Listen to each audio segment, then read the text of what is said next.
Dalawang batang kinalinga at binuo ng pagmamahal, ngunit pilit ngayong pinag-aagawan. Isang inang nais proteksyonan ng anak laban sa sarili nitong ama. Isang amang nais mapasa kanya ang kustodya ng mga anak. Raymart Santiago versus Claudine Barreto. Salita kontra salita. Sigaw ng bawat kampo. Sa akin dapat ang mga bata. Last Wednesday, August 7, nagharap sa unang pagkakataon sa Marikina Regional Trial Court ang mag-asawang Raymart Santiago at Claudine Barreto. Kaugnay sa petisyon ng aktres na Temporary Protection Order or TPO laban sa asawa. Matatanda ang July 29 nang humingi si Claudine ng TPO laban kay Raymart para di umano maprotektahan ang kanyang kaligtasan. Gayon din ang kanilang dalawang anak na sina Sabina at Santino. The TPO, which was granted early this week, restricts Raymart from inflicting physical, psychological, and mental abuse to Claudine and the kids. Raymart is also prohibited from being within 300 meters of Claudine, their children, their residence, and the children's schools. Pinagbabawalan din ng aktor ng anumang komunikasyon sa kanyang asawa, dalawang anak, at mga kasambahay.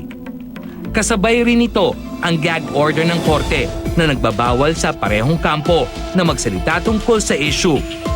Halos 2 oras ang itinakbo ng hearing. Luhaan at tahimik lamang si Claudine nang lumabas ng korte. Tikom ang bibig nito sa anumang pahayag. Matipid naman ang mga binitawang salita ni Raymart na nagpapahayag ng pasasalamat. Una, gusto ko lang magpasalamat sa mga taong sumusuporta sa akin at yung mga taong naniniwala sa akin. At naniniwala ko na lalabas din yung totoo dito. Kaya ako pinaglalaban dahil sa mga bata. I miss you Sabina, I miss you Santino. I love you. Ayos lang. I love you Sabina, I love you Santino. Hindi pa, matagal ko na hindi nakikita. Oo, siyempre. Yes. Noong araw ding yon ay nag-file si Raymart ng petition for sole custody of minors, application for the issuance of a writ of habeas corpus, and temporary custody. Custody of the 2 children, Sabina and Santino. Kaano katagal bilang ni-reward sila? More than a month already. That's the reason why we filed the petition for for custody. custody. We will not answer that. Oo, usap po yung We would describe it. They can Hindi sila even look nag-usap. at each other. Kinabukasan August 8, Huwebes, muling nagharap sina Raymart at Claudine sa sala ni Judge Lorna Catres Chua Cheng ng Branch 168 ng Marikina Regional Trial Court. Ito ay hinggil sa kasong writ of habeas corpus na isinampa ni Raymart para makuha ang solong kustodiya ng kanilang mga anak ni Claudine na sina Sabina at Santino. Mahigit 1 oras ang tinagal ng pagdinig sa kaso. Paglabas ni Raymart ay masaya nitong hinarap ang media, ngunit tipid pa rin ang kanyang mga naging pahayag. Sa pamilya mo lang, message mo lang. Na nandito sa iyo. Salamat sa suporta nila. Pero sama-sama kami dito.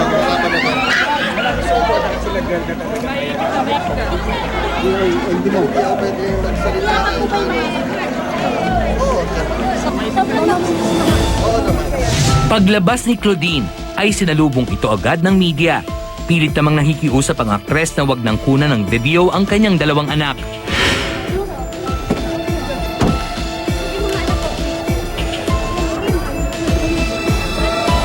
Nabanggit naman ng aktres na magsasampa siya ng kasong anti-violence against women and children laban kay Raymart. Yes, we're gonna file the VAUSI case after this for me and my children. Kanino ka humuhugot ng lakas ngayon, Clau? Sa mga anak ko. Walang takot naming sasabihin. Ang relasyong Raymart at Claudine ang unang hinangaan ng publiko.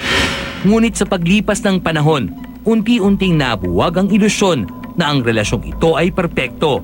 Far from perfect. Here is a relationship that involves 2 highly volatile personalities. Dahil sa pinaghalong unfounded rumor, speculation, and past events and controversies, both Claudine and Raymart find themselves prejudged as spouses, as parents, and as people. Walang takot sasabihin ng Star Talk. There is much more to this case than meets the eye. Mahirap sa ngayon manghusga kung sino ang may sala sa pagguho ng relasyon. Wala ring takot sasabihin ng Star Talk na kay Raymart at Claudine ang kalalabasan ng public opinion. Maaari nilang patuloy na balutin ang mga sarili sa misteryo at espekulasyon o maaari rin nila ilabas sa publiko ang kani-kanyang bersyon ng katotohanan na makakasira sa pagkatao ng isa't isa. Ngunit walang takot na sasabihin ng Star Talk. Sa ngayon, Claudine stands to be judged in a harsher light. The past rumors of addiction, adultery, and psychological disturbance do not paint a good picture. But ultimately, it will be up to Raymart to prove how he once loved Claudine by staying a dignified